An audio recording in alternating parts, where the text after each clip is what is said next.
অনেক ইতিহাস মুর্শিদাবাদ জেলা ঘিরে আছে।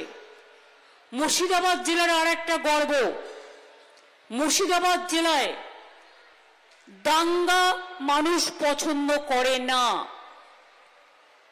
অনেক সময় আমরা অনেক বড় বড় দাঙ্গা দেখলেও মুর্শিদাবাদের মানুষ কিন্তু দাঙ্গার রাজনীতি করেন না।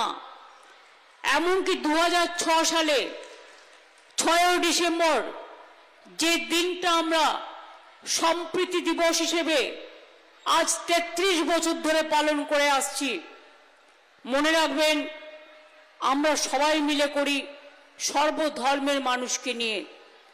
সেদিনও কিন্তু মুর্শিদাবাদে দাঙ্গা হয়নি।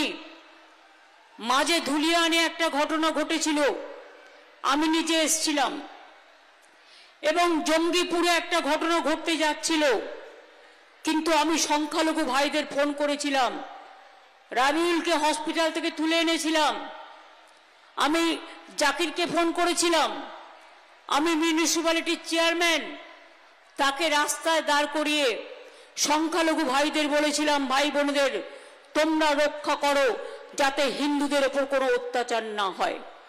নিয়ম তো এটাই, মেজরিটি যারা আছেন তারা মাইনরিটিদের রক্ষা করবেন, আর যারা মাইনরিটি আছেন তারা মেজরিটিদের রক্ষা করবেন। এটাই সর্বধর্ম সমন্বয়, সবাইকে নিয়ে চলতে হবে।